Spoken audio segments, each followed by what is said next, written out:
Hey, everybody. Welcome back to The Collective. We have another fantastic show planned out for you today. I'm very excited. And while I'm excited, you should be excited too. Like the show, hit the subscribe button, hit the notification bell, do all that good stuff so you get your email every day in whenever we go live, which is, of course, every day.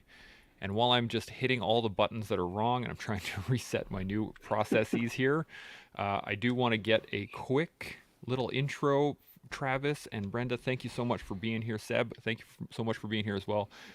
Brenda, can you give me a little 30 seconds? It's been a little while, so in case anybody doesn't know who you are, tell the Yeah, world. sure.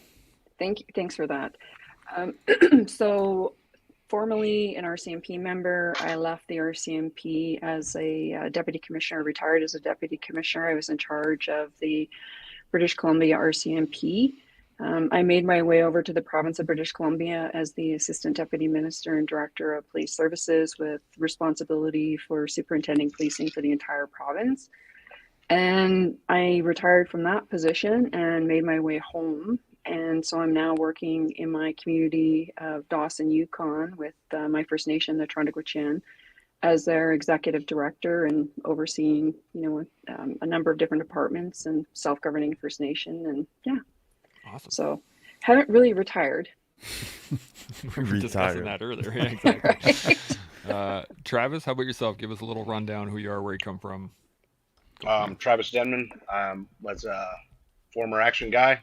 I did 22 years in the U.S. Army in various special operations units, mostly special forces.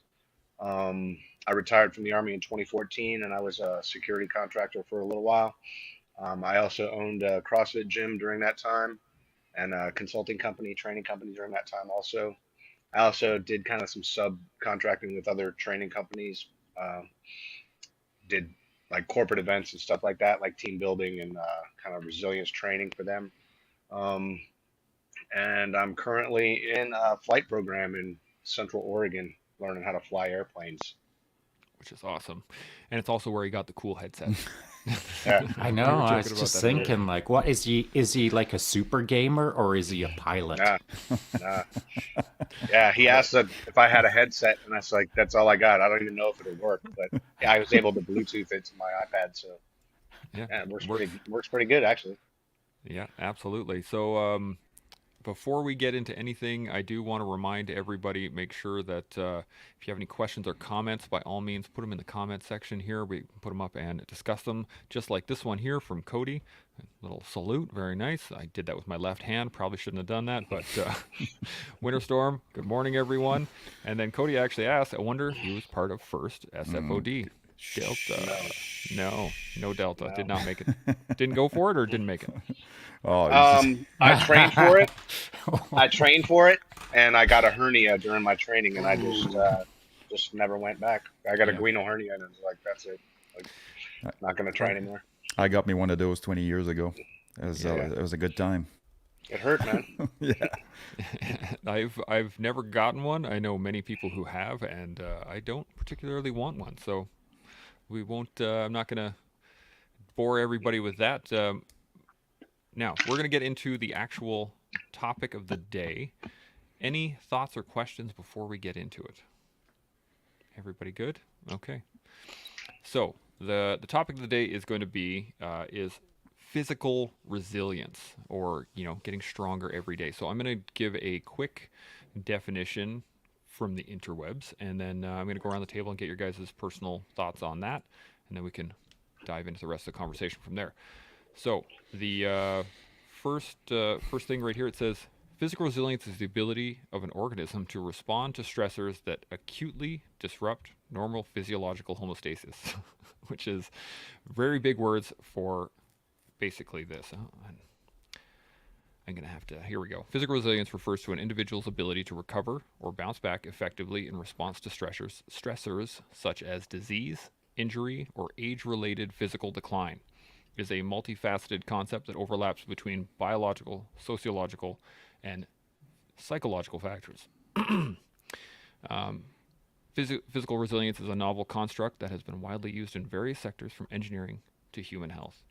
And I think it's quite interesting in that I think a lot of people, when they think of physical resilience, they think of like strength, just general strength, but I think it really is more about your ability to handle difficulties, at least from my point of view. So let's go around the table and see what your guys' thoughts are on what physical resilience means to you. Brenda, I'm going to start with you. What do you think? Yeah, it's for me, it's very much about the psychological and physiological ability to be resilient. And, I know we're going to get into this a little bit more, but I think about my own personal journey with respect to it. So, different injuries that have happened. By way of example, I was walking, after about a 7 kilometer hike. And interestingly enough, I had a rock fall off a bluff and hit me 3 places in the leg, and it resulted in a crush injury. And, for myself, I think that had I not been in good physical condition, that would have been far more problematic or challenging to overcome because I had to be in an air cast for a period of time. And, yeah, it was quite the journey. So it's not just about the physical strength. It's literally about how your mind and your body and, you have that resiliency, adaptability, flexibility, and all those aspects to overcome injuries, health related matters. I spoke briefly about, my personal journey regarding going headlong into a wall and coming down it like a bunch of jelly when my inflammation flared, and then it, impacted my heart and so forth. And again, digging myself out of a ditch and again, building that physical resilience. But it's the psychological pieces that you have to, rely on that physical resilience to connect, create that balance. The interconnectedness is the word that I was searching for. So just a I couple like of it. open thoughts. Absolutely. Seb, what are your thoughts? Yeah, those two things are so intertwined. The majority of the things that we go through as humans are very psychosomatic, or the other way around, where we the emotional side or the mental side has an effect on who we are as people physically. So it has the propensity to do that. Essentially, our body is a vehicle by which everything sort of comes out of us, right? So it's important to have it's critically important to have everything in balance, as we often discuss, but having the physicality is also very important, and that's an underrated child, right? Because if you have mental issues, emotional issues, or any issues whatsoever, they will be compounded by the fact that you are not, say, physically in the conditions that you should be in, that you are not as physically resilient as you should be, that you are not training the way you should, that you are not breathing the way you should. So all the mechanisms that are engaged in, healthy physical being. Travis, what are your thoughts initially? When I think of resilience, I just think of really it's your the base level. It's your ability to continue the mission. Whatever that mission is for you at that current time. Like everybody's mentioned, your mental and physical resilience they're so intertwined. It's ridiculous. I mean, from the time we're young children, toddlers, you're like my old man would say, you're walking on your own. You're gonna walk. I want you to carry me. Well, you gotta walk on your own, and you're using physical challenge to build your mental toughness, and vice versa. As you bite off, more stressful, physically stressful things, you get more mentally confident in your ability to endure things, and then a little bit more challenge and a little bit more challenge. So your mental capacity and your physical capacity just work hand in hand, and they build on each other throughout your life and your experiences to help you continue mission. I Mm-hmm. think there's also a little bit of kind of like you have to have some kind of realism and understanding what you are physically capable of. This positive self-talk just doesn't make you fly. Like I can, I'm gonna jump off this cliff, man. I'm like, I mean, you're not gonna make it, bro. Like that's not gonna help. So through training and knowing what you are physically capable of, it those two things work together. The mental, you can't have one without the other, I think. Mm. Great point. Shaun, any initial thoughts? Yeah, based on what I just heard, it brought an image to my mind, and it was when I was a kid, quite young. I think I was about 13-ish or so, and I was going out for a week-long horse packing trip. I just put up a photo actually this morning on my Instagram post, and it was when I was 11 years old going out for a 5-day backpacking trip, horse packing. And that seemed totally normal to me back then. And it taught me physical resilience through the process. But then a couple of years later, I was going out for a week-long backpacking trip with horses, and I had a young guy in front of me, and the horse was trotting along. The young guy started falling off. We were a bareback horse, and I pulled him back on. And as I pulled him back on, it pulled me off a little bit, and then he started clonking off again. We fell off the horse, and in midair, I pulled him so that he'd land on me. But he broke my leg when he landed on me. I just didn't know my leg was broken. And so that was, like the mid 70s. And so my legs started swelling up throughout the day. And then the next day it swelled up even more. I was really sore. It sucked. But all the adults around were like, yeah, you'll be okay. Just rub a bit of dirt on it. And eventually my leg was so swollen, I had a fever from it. What I did was I took a log, or sorry, a tree branch that had a Y in it. I trimmed it all down and used it as a crutch and hobbled my way to the road, told the adults that I was going to hitchhike to the hospital because my leg hurt. And they said, okay, see you later. So I hobbled out to the dirt road and stuck my thumb out as I was hobbling down the road. Truck stopped, drove me to a nearby town about half an hour away. Doctor lost his mind when he x-rayed my leg and said, are you kidding me? Generally speaking. And so I can look back on that moment and realize that that taught me a thing or two. It taught me what I can do in the moment. It taught me that I can fight through that adversity. But it's always acted as kind of a milestone in my life, so that I can realize it's on me. I've got to create my own ability in the world. If I break my leg, no one's going to wrap a warm blanket around me and give me warm milk and honey every single time. And so through my life, I haven't had a whole pile of warm blankets wrapped around me. I've had my arse kicked a lot, though, and it's taught me how to be physically resilient. So I think it's something that you can learn at a very early age if you get in the game of adventuring. I think it's something that you can learn at an old age if you get in the game of adventuring. But adventuring will teach you how to accept those bumps and bruises that will improve your physical resilience. That's a great point. Now, where I want to take this initially, right off the bat, is it goes to kind of what Travis was saying a second ago, in terms of you got to understand what you're physically capable of, right? And so there's a line in between where, you know what you're capable of, or do you? If you know what I mean. Like there's a tendency for, say, the average person to downplay what they're actually capable of, and then never test themselves, never try to see how far they could go. So I'm wondering what your guys' thoughts are on your personal experience on where you realized that line was imaginary or psychosomatic, or however you want to put it. Seb, I see you giggling, so I'm going to go to you first. Yeah, I mean, for me, it was just in the traditional military, right? At 18 years old, lying on my cot after 36 of us started, and there's 13 left, and we're 2 hours in. I'm like, that's the first time I was exposed to not only the concept of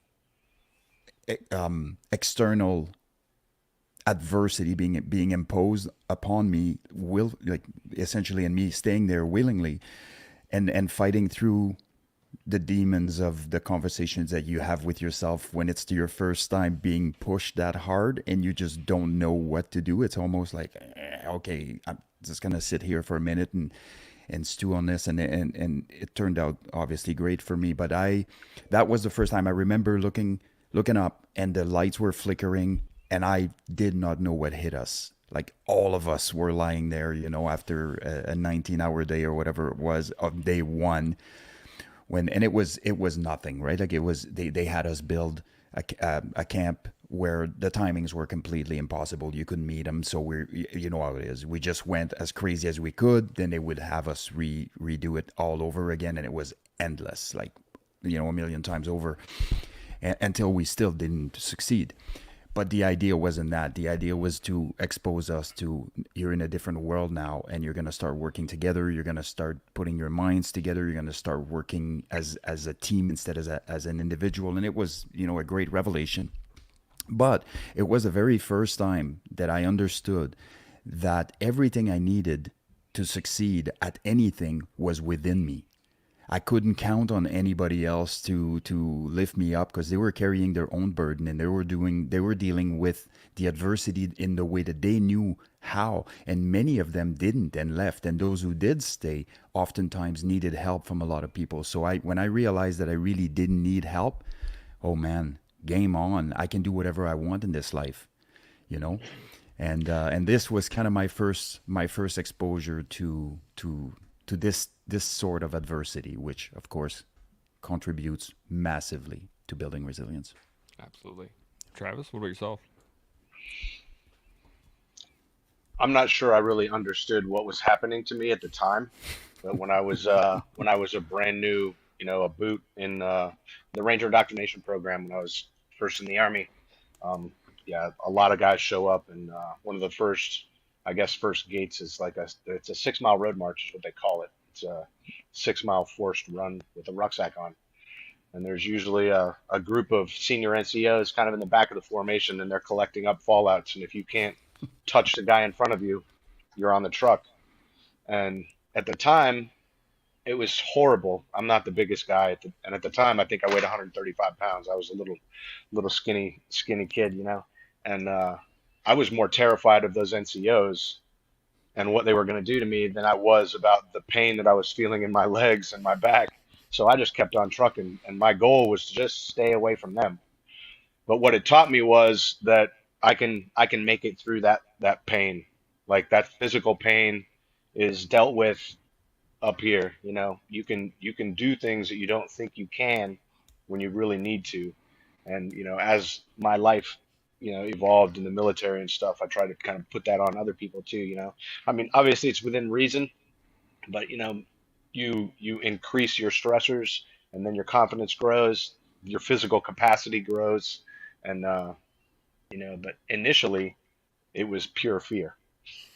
You know, Pure I fear. just didn't want those NCOs to get a hold of me because they were savages. Yeah, that is outstanding. Brenda, how about yourself? I That's awesome. Yeah, that's a great story. I think for myself, similar to Shaun, from a very young age, like I've had different experiences, and I think also just I was raised to be pretty independent, and from fishing camps, hunting camps, out trapping, you're already in those different elements. And so you really need to understand your own capabilities. And as much as, I may have gone out with other individuals, understanding what their capabilities were as well was pretty important, because if you're out harvesting a moose and, there's a lot of work to that, being able to put, 125-pound quarter on your shoulder and lift it. And if you got to pack that uphill, I mean, yes, there's other ways of doing it differently where you can, frankly, cut smaller pieces and harvest it that way. But at the same time, it's about, understanding what you can do, how you can do it, being incredibly innovative. I mean, for the most part, at least the individuals that I would go out, and usually it was my ex-husband and I, we weren't dropping them where it was going to be insurmountable to try and move them out of that and then, provide that for the community as well as family needs. But again, from that young age, I always had to understand what I was capable of. And then when I referenced that crush injury, I didn't actually feel it at first. It's a really weird phenomenon because, I'm walking along with my pup, my friends behind me with my other dog, and all I could think of is this rock's going to hit my pup. He's 8 months old. I've got to move him out of the way. I put my leg forward, ended up getting smacked inside the knee, down off the ankle, and it came off my big toe. I still saw it roll forward, and then it looked like it caught the tail end of my pup, and he started screaming. I sat down on my backside, not realizing that I had actually been hit. It was the feeling of a burning sensation, but not really recognizing that it was myself. And then after I realized that the pup was fine, I could feel obviously the adrenaline come through. But what I found pretty interesting as well is all those training pieces, components and pieces that I undertook through the RCMP. So, whether that was preparing for incident command, maintaining physicality and so forth, combat breathing and so forth, it immediately kicked in. it kicked in. And so you're breathing, you're calm. The individuals that were coming to assist me, I think, were more anxious about what was happening. My ankle blew up. It just was like immediately, swelled on both sides. And I wanted to go home. And so the one fellow that was helping me said, no, you're getting in a truck. You can't walk, you can't stand up, and I'm taking you to the hospital. And I, of course, was immediately resistant to this. And I said, no, I'm not interested in doing that. But anyway, long story short, they pretty much forced me to go to the hospital. And then about 3 weeks later, I'm in an air cast because I'm relocating from Victoria to Dawson, Yukon, and I'm walking on it, even though, I'm supposed to be wearing or utilizing crutches and so forth. But I also agree, understanding what your own physical limitations are is important.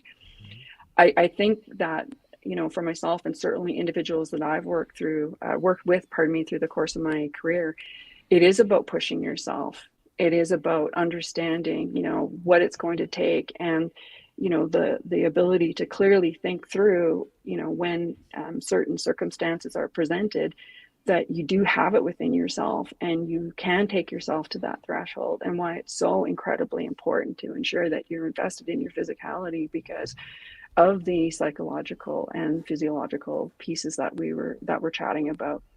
I know it's a fine balance, because for myself, there's times where I've pushed it and then, it's taken me days to recover, but it hasn't stopped me from doing it again.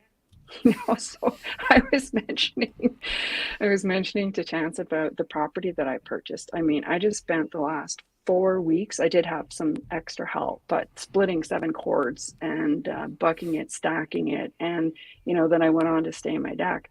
Obviously, I'm feeling it a little bit in terms of that delayed onset of muscle soreness, but I don't see that slowing myself down. I mean, I can't do some of the things that I used to, but I'm still going to go out hunting, and, I'm still going to be out hiking and such. Absolutely. Shaun, what do you think? What are your thoughts on all this? Well, between Brenda and Seb, it reminded me of a situation in basic training. I don't like to tell too many basic training stories because they're basic training. They're pretty lame. Yeah, they're pretty lame. For me. But they're super lame. But I'm going to put out a super lame story right now. And so 1983, I was in infantry battle school, and day one, you're right in the mix. And about halfway through the course, it was red hot Wainwright summer. We were way, way out on the shooting ranges, and we were running back to the ranges, shuffling back to from the ranges. And there was a hellacious sergeant. He was just all kinds of bitter, twisted, and angry little man. And at the time, I also weighed about 135 pounds. And so this sergeant had got it in his head that he was not keen on me. And he was just right up in my grill, just barking in my ear, looking for a response. And I was playing the game, the little bit of the game that I understood at the time. And I wasn't given any attitude. I wasn't given any side eye. I wasn't given anything other than, yes, Sergeant, no, Sergeant, and all of that good stuff as he's barking in my ear. And then he said something along the lines of, oh, you think that this is going to be an easy run, Taylor? And I said, no problem, Sergeant. Now, that was a mistake. Because up until I joined the Army, I'd been hunting out in the bush of Grant Cache, Alberta for damn near, well, at least 8 years, nearly every day. And by hunting, I mean like up and down mountains by myself, and not just walking. Sometimes I'd be hunting a squirrel or a rabbit, and I'd be jogging through the bush chasing a rabbit. I could move through the terrain pretty quickly. I was fit. And so his response when I said, no problem, Sergeant, was, no problem. No problem. And he went like level 27 mental. He went insane. And he said, you with me now. And he took off. And he was just in his little jungle boots and his casual, combat uniform. Meanwhile, I'm in full fighting order, my weapon. I'm fully loaded up. And I start running after him. Now, the reason I'm telling this story is because Seb had talked about in a team, you're figuring out like it's crazy, but you work as a team, you're being pushed and you're figuring things out. You're figuring yourself out in a team. Well, up until that point, I'd been figuring out who I was in a team. But the moment he said, with me now, and he went full tilt, I was running alongside of him and the team was disappearing. I remember looking over my shoulder and thinking, I wonder if I'll ever see them again. Because he was going ballistic on me. He was running around me like barking in both ears, going full crazy. Anyway, we ran and ran and ran, and he kept looking at me, waiting for me to crack. And I thought, I'll never crack because I'm freaking stubborn. And that's when I learned how stubborn I was. That moment is the moment that I established you'll never out stubborn me, whoever you are. And so by the time we got back, he was the one, not that he wanted to quit, but he was the one who was cracking, not me. Because my stubbornness had filled in the cracks of me wanting to quit. And so, not going to make the long story any longer, other than this. There's a time when you learn how to be physically resilient in a team, and there's a time when you learn how to be physically resilient by yourself. Both of those moments are really important. And you've got to understand the why of the moment. Why are you being physically resilient? So in basic training, stubbornness got me through it. But after the fact, I thought about the moment, a few minutes later or half a day later, and I came to the conclusion that I don't like being beaten down by a bully, by him. And so you've got to figure out, it's not just, I was tough in the moment. I think you've got to go a little bit deeper than that. You've got to think about why you were physically resilient in the moment so that in the future, when those similar situations show up, you can step up on the quote unquote bully and say, I don't think so, pal. So that's just food for thought. That is a great thing. Great story. First off, I do love your basic stories because they're fun listening to how it was back in the 80s. And I do want to remind everybody, those watching, by all means, get your questions and comments in the comments section. I do want to hear about how your first interactions with your own physical resilience is, so hit me up with those. Cody says the 70s, back in ancient times.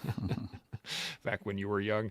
And then Winterstorm, the only one that can out-stubborn Shaun is Shaun. So that could be a singularity in that moment right there. Someone trying to out-stubborn you.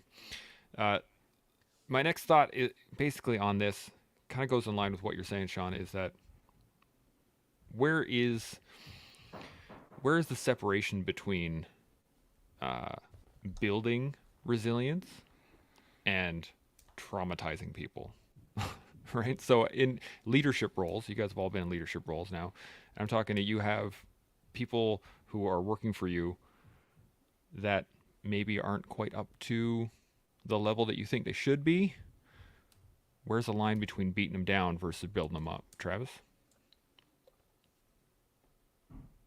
Oh, you're muted. There you go.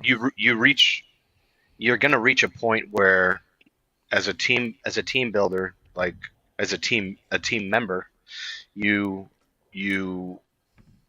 feel more obligation to the team than to yourself, and you make a conscious decision at some point that you're willing to sacrifice your physical well-being for accomplishment of the mission.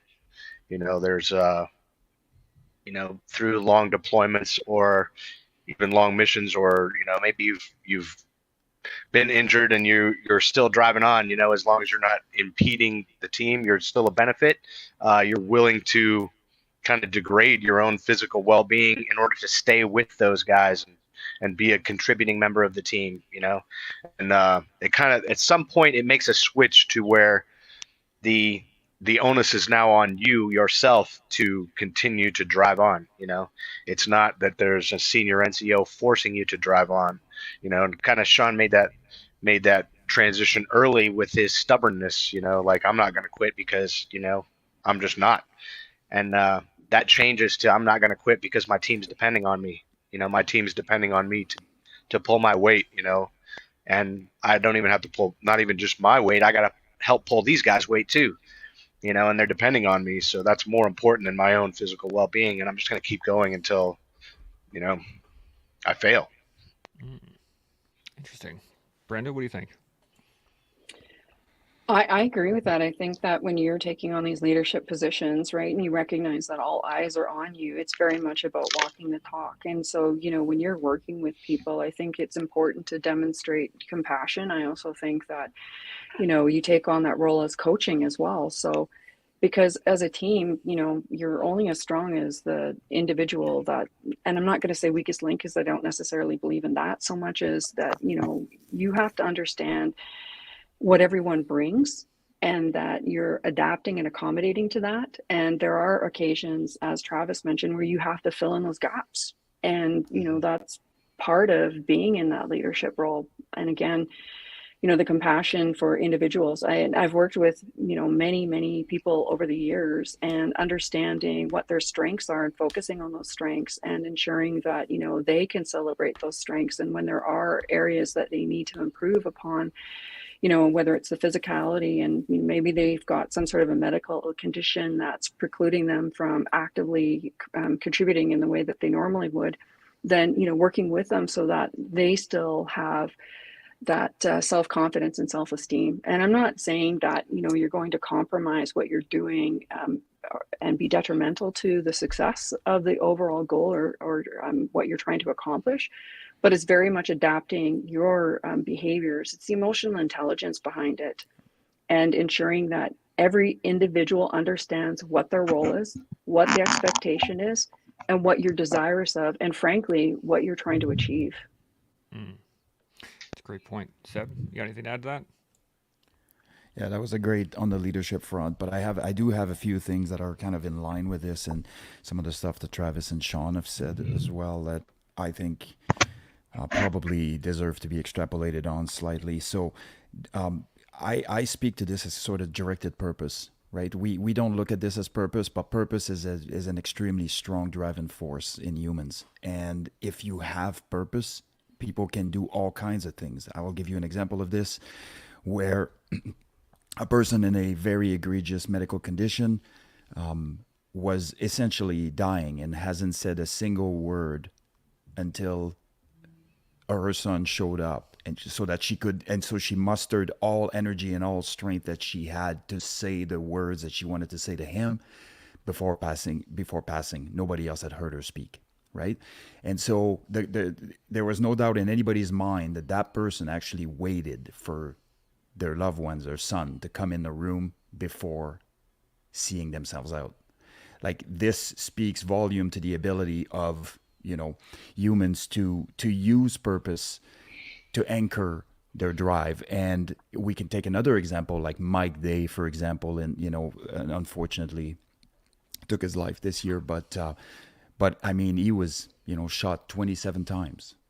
And when he speaks about having been shot 27 times, including 16 times where it was outside of the body armor, so in his physical being, really, really anchored is returning home to, there is no way I'm not seeing my girls again, for example. For him, that was the driving force. And when he got to, Germany and they did all kinds of testing on him, some doctors were arguing that he was fatally wounded like multiple times and somehow didn't refuse to die. And so I think it's been demonstrated over and over again how truly beneficial purpose can be, and especially in those jobs and in those tasks and missions and functions where you absolutely need to push hard, both physically, mentally, and emotionally. If you're not anchored in knowing precisely what you are doing and what you are doing it for, you will be told a lie at some point during that mission or training or whatever, and you will see yourself out. What I do like about what Travis said last is, I know for myself anyways, purpose changed over time sometimes. And so if I lost faith in the first reason why I was doing it, then it was always a secondary reason and a tertiary reason. I never, one, two is one is none, right? As they say.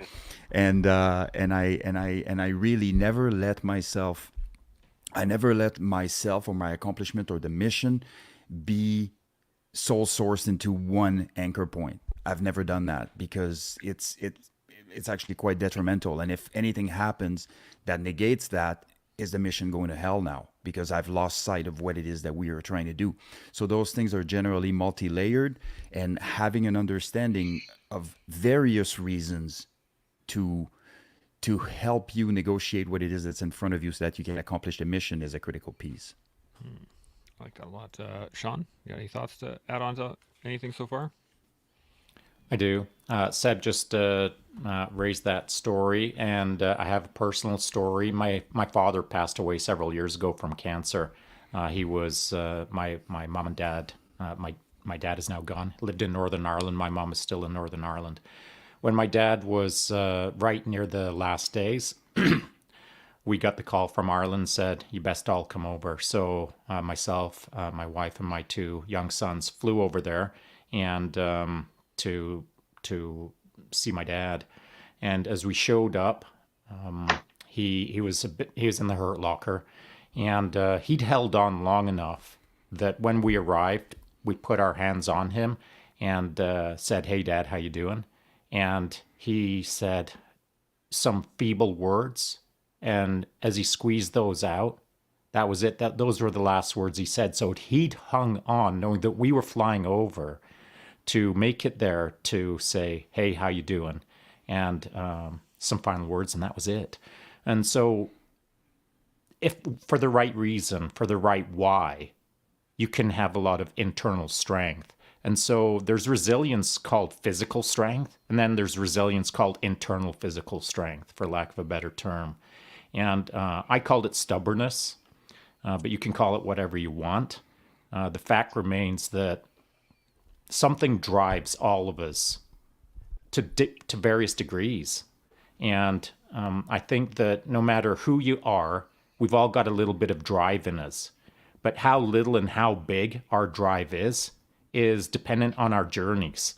And so I taught myself to be resilient as I was hunting squirrels and rabbits by myself for years.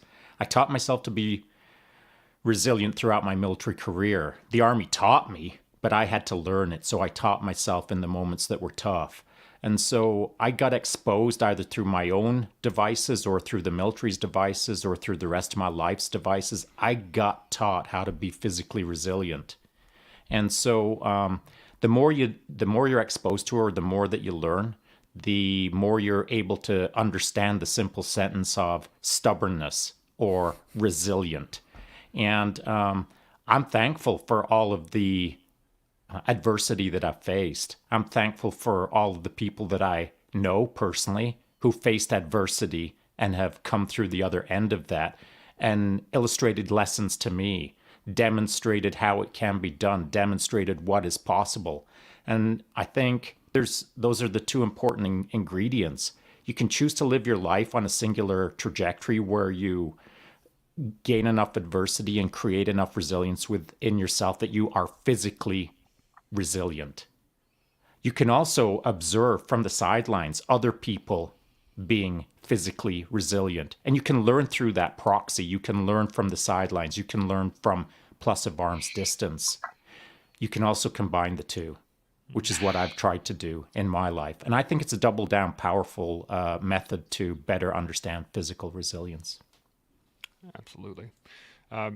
Any other thoughts on that? Or I got a couple comments here I wanted to hit on, but anybody got any? Yeah, Trav, go ahead. Yeah. I just want to add that it's nothing new, right?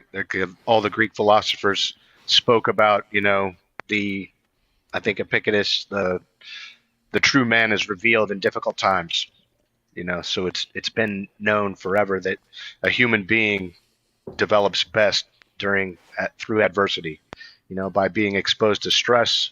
You get stronger physically, mentally, and the cycle continues throughout life, and as adults and like mentors of the younger generation, we're sometimes we're misunderstood in the stresses we place on the younger generation, and really we're just trying to help you develop and gain that toughness, but trying to find an easy way or live a life that's cush and I hate the phrase that if you find what you love, you never have to work a day in your life. I think that's the most foolish endeavor ever. Like, find things that are hard, find things that are challenging, Find things that frustrate you and work your way through them, and you become better in the endeavor. The journey is part of it. So don't look for the easy way. Look for the difficult path and learn from it.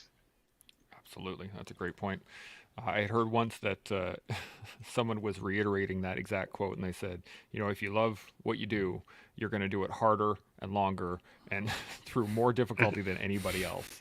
It has nothing to do about ease or not working at all. You're going to be doing it more and harder.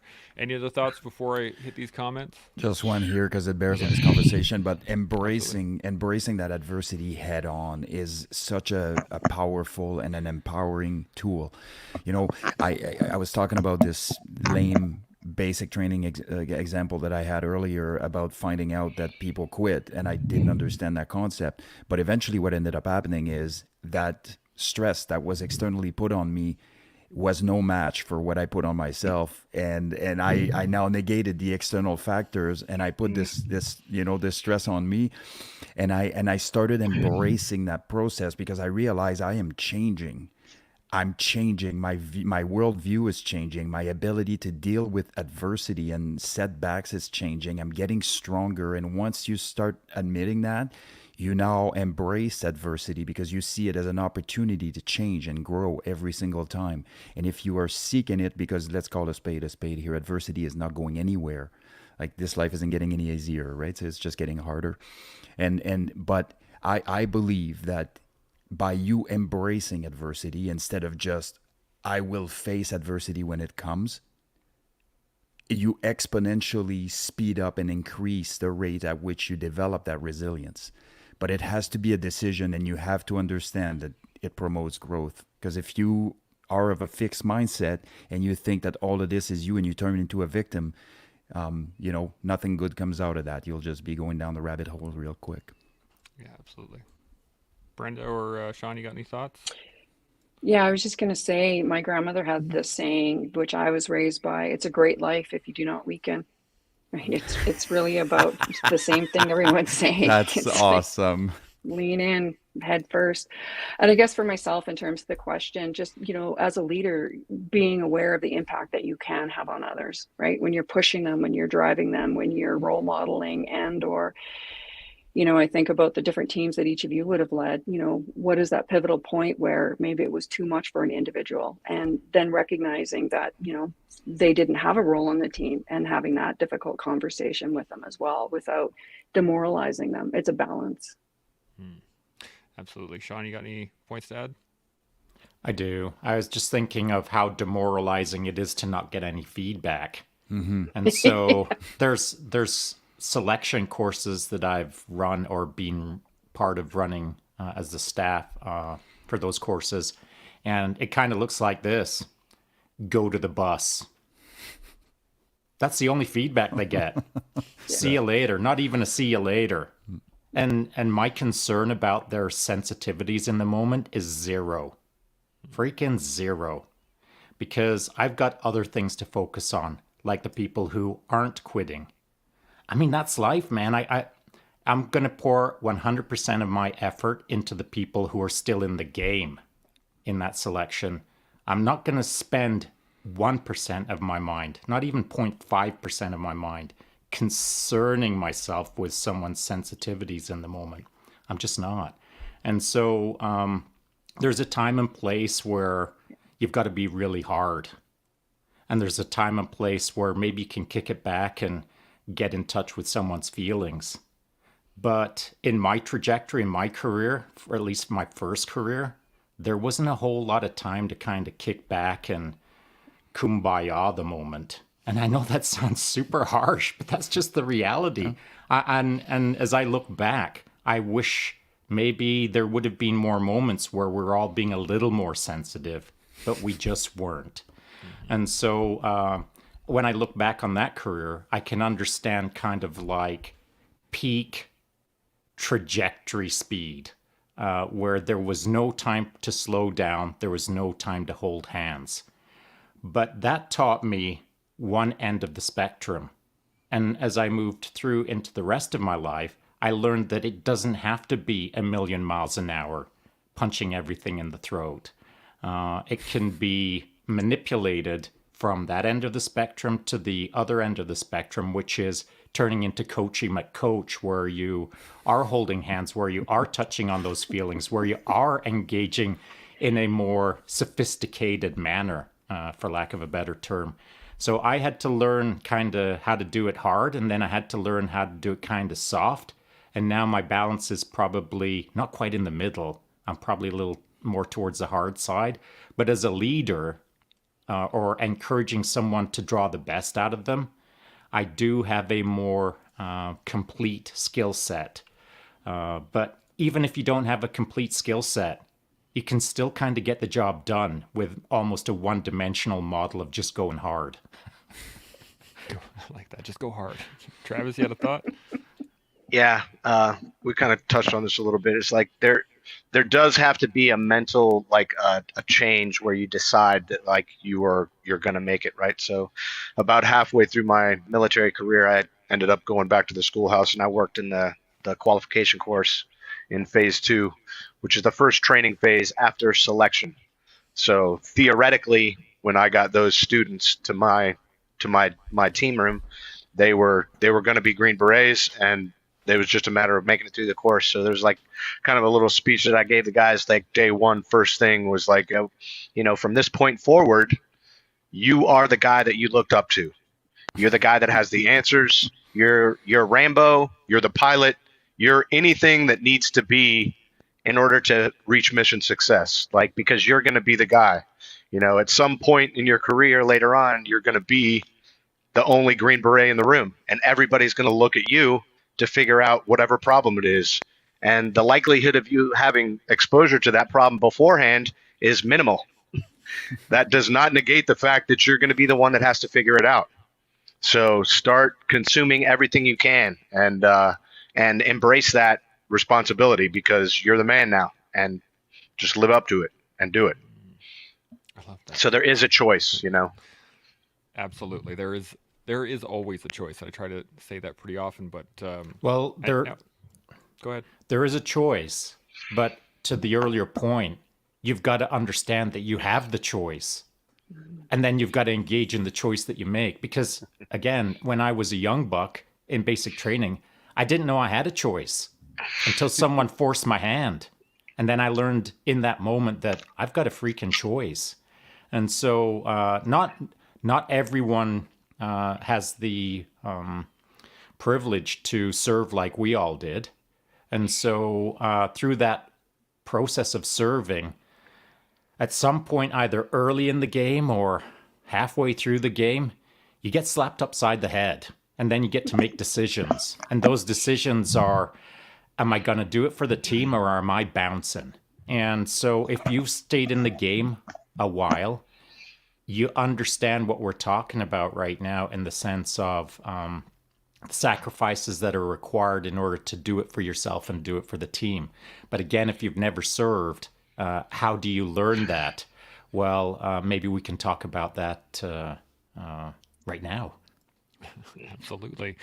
Before we get into those specifically, though, I do want to just hit on a couple of comments, and then we will dive into that. We'll get some tools, actual tools for people to utilize. And I do want to remind everybody watching, by all means, put your questions and comments up in the comment section, and we will put them up here just like this. So Dave Gibson says, the first time I realized the extent of my own resiliency was when I had an industrial accident at 20. It was a horrific, life-altering event, but it shaped my outlook on life and showed me how strong and mentally tough I am. In later life, I realized I can pass that knowledge and attitude along to others who have had similar experiences, which goes into the whole team mentality, right? Not just that it happened to you. Now you can pass on that information to everybody else, which is kind of the whole reason we have the collective. Mm-hmm. And then Cody says, the devil finds work for idle hands. This is a great comment, because if you're sitting around doing nothing, you're going to come up with dumb things to do. Or say. Or sit on your hands. Or just sit on your hands, yeah. 100%. But that's a great point. And so let's go to some tools. Let's think about what are some things that we can do, or perhaps for those that have never even considered their own physical resiliency. What would you say, Brenda? I'm going to come to you first. Travis will come to you a second. Don't worry. Brenda, Go ahead. I think you have to challenge yourself. Mm. I really think that you've got to figure out,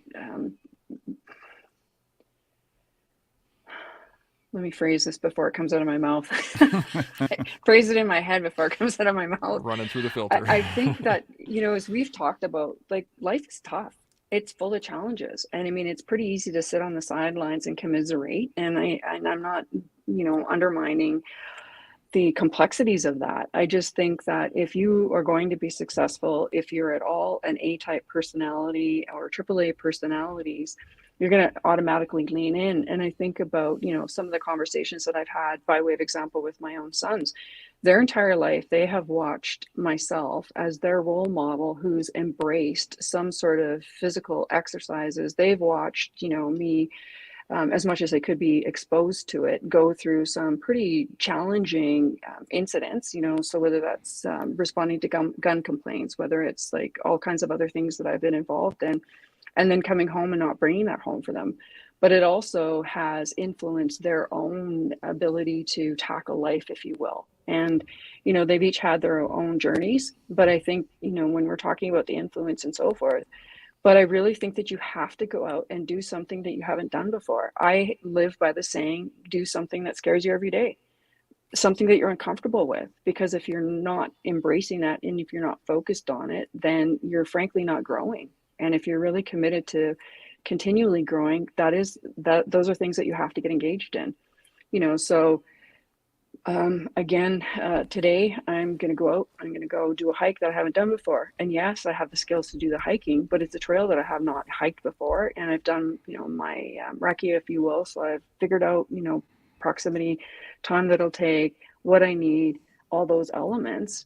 But you have to embrace something that you haven't done and get off the couch and get out in front of the TV and go out and frankly be adventurous. Mm. Absolutely. Travis, what do you got? Number one thing that anybody could do right now is find a jiu-jitsu gym and go there and start training. Any combat sports, really. Like, go find a gym where you have other people that are doing the same thing and fight, and in a controlled environment. And it will, I mean, I wrestled all the way through my youth. I was a wrestler in high school, and I credit wrestling with carrying me through those early days in the military. My wrestling coach was a monster, and he prepared us for life. And oddly, he was a chaplain in the army too. So it was a kind of a paradox there, but the things, I've only passed out once in my whole life from physical exertion, and it was when I was a senior in high school in wrestling practice. And I credit that with helping me through those physical difficult times, early on. So find a gym, kickboxing, karate, like whatever, something that's hard. I'd lean towards jiu-jitsu myself, but go there and learn, and you'll see your life change in more than just a physical way. Your level of confidence, your ability to engage strangers, like you will change. Your whole mentality will change through exposure to combat sports. Absolutely. I could not agree with jiu-jitsu more. Seb, what do you think? I second that motion. Says the guy with all the geese. So the concept of inoculation to a certain extent, right? You're not fully inoculated, but you're doing it in an increment way. So something hard, you build upon a bit of confidence, then you go to do something harder. And there's people out there that can just get off the couch and do something completely ridiculous. But most of the time, those people have already tested those parameters earlier in life, and they already know what they're capable of. But if you have no idea whatsoever, you've been sheltered, or you just, by way of how your life unfolded, you've never had anything, you need to start doing something hard. And then once you realize that, okay, I'm still alive, everything's good to go, and I can take on something else. So start seeking your next challenge, and don't let yourself become comfortable with the uncomfortableness by selecting things that you're now comfortable with all the time. So something may be very uncomfortable for somebody else to look at, but if it's gotten comfortable for you, you need to switch it. right? So and so what happens with this is, and what I focused on in my own journey, it was to make it harder and harder and harder, not difficult every time, just incrementally harder every time. And you're along with that growth, your ability to handle the stress, your ability to handle the stress of adversity, and knowing that you have put yourself in situations that are way worse than the world can ever put you in, gives you a variety of different things, but it releases the stress associated with not knowing what's coming and where it's coming from. Life is going to hit me somewhere, and everybody's walking around scared, wanting to avoid pain. What are you doing? You can't avoid pain. It catches the person who runs first. You'll be the first one hit. And so learn to control the parameters so that when life does throw something at you, that you're capable of leaning in, as Brenda mentioned, and then find something else to do that's going to make you even more resilient, and continue growing that way. One thing I will add is sometimes, and we spoke to purpose earlier, that's very important that you understand why you're doing what you are doing, because otherwise you don't know. It's easy to start like going everywhere and just realizing I don't want to be here in the first place. But one opportunity I've always taken to be there for others and teach them and demonstrate what resilience should look like, or how adversity should be faced, is to do it publicly. Is to do it, in an open way. And so if you have, something bad happen in your life, all eyes are on you. That doesn't mean don't grieve. It doesn't mean don't feel the things. It doesn't mean any of that. You can still do the things, but how you face that will send a very strong message on everybody around you on how adversity can be faced. And that is the greatest gift, in my opinion, that you can give the collective, is demonstrated what it looks like instead of talking about it. We can all talk about, MMA practice and all this stuff, but man, when you close that cage, it will be a completely different experience, right? So it's important to not be an influencer, a good weather influencer, so to speak, where when everything goes well, you're the person that flies high, motivates everybody, but as soon as you get hit, you turn into a victim. We need to have the ability to walk the walk. That's how we lead our communities. Absolutely. Shaun, any thoughts? Yeah, I was thinking about what I've done in my life, and I suppose I could tell a little bit of a story about that might be a tiny little bit impressive, but that's not the story that I'm more interested in. The story that I'm probably most proud of is my kids and the people that I know, and the influence that I have shaped in their life to some degree. And so, speaking of BJJ, I agree, buddy. It's a great pursuit, and that's why my favorite rolling partner is my oldest son, who has been on the BJJ mats with me for 8 years, and at 19 years old, he's a freaking handful. And so my youngest son, who's just kind of turned 18, just a month ago, he was jumping out of a perfectly good airplane with me. And adversity, challenges, physical and mental. I've shaped my own sons in the image of what I feel to be a good life, a challenging life. The key word for me is an adventurous life. My job as a dad, or as a parent, I suppose, more correctly, is to instill the spirit of adventure into not only my own family, but those around me. And that's why on social media, one of my efforts is to really push the adventurous spirit, which is kind of why I put my post up this morning about the adventurous spirit, is literally what I titled the post.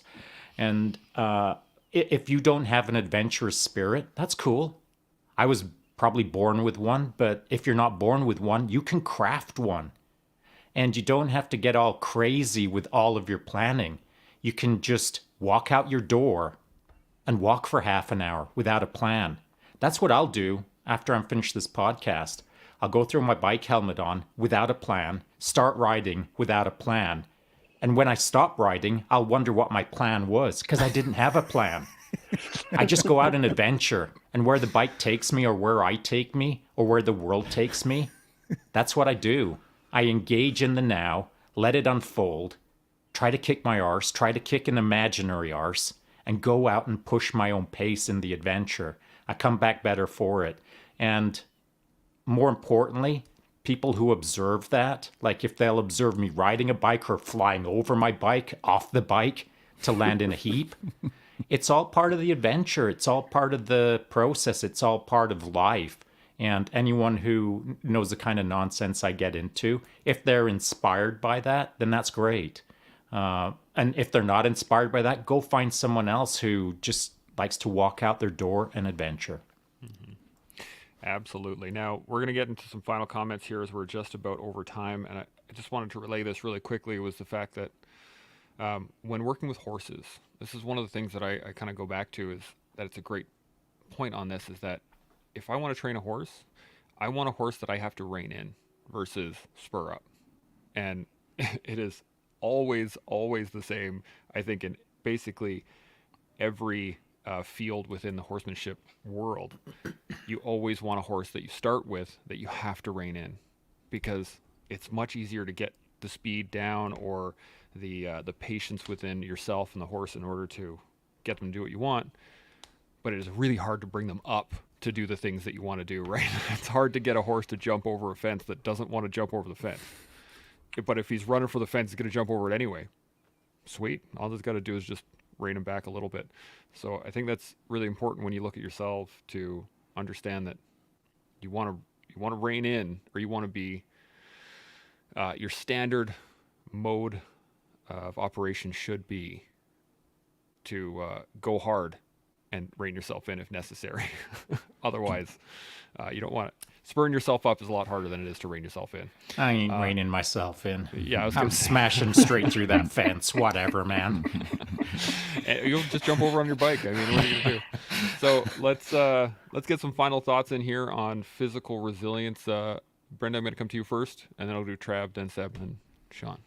So, Brenda, what do you think? Yeah, I just think for myself, I absolutely appreciated Shaun's comments about the adventurous piece, and, you know, that responsibility as a parent that we have to instill those foundational pieces within our family and our kids. And, you know, so my son, my oldest boy, is an avid mountain biker, and a little story. So I took him up to the mountain, dropped him off, and then he's coming down. I mean, yes, he does ride up, but in this particular case, he rode down, and these individuals were standing up on top, and they looked at us, and, you know, he takes his bike out, throws his helmet off, and then down the side he goes. And, you know, I'm proud of that. And I'm proud of my other boys because of their commitment to that lifelong learning and frankly, embracing adversity. And so I really valued those comments.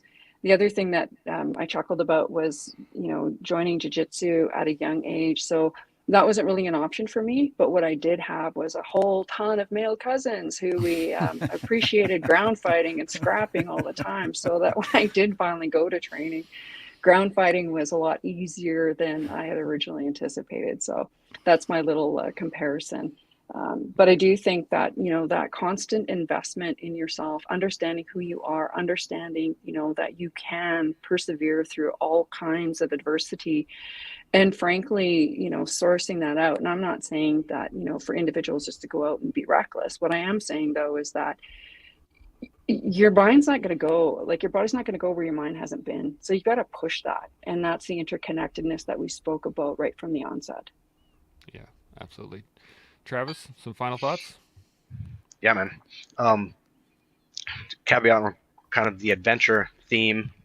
It does become part of your life. You know, when you get out there and expose yourself, and you start to become more bold and more confident, then your life takes a turn. You know, it changes, and then you embrace that adventure. You know, any of us in this forum right now, like, you know, you're skydiving, you're mountain biking, you're fighting jiu-jitsu, you're doing all these things, and it's like, oh, you guys are just living the dream. It's like, we're just living life, man. Like, that's just what we do. Like, we just expose ourselves to stuff and try to get better, you know. And, you know, for me right now, I'm 50 years old and I'm going back to college. Like, that's spooky for me, you know. It's hard to read all these books, dude.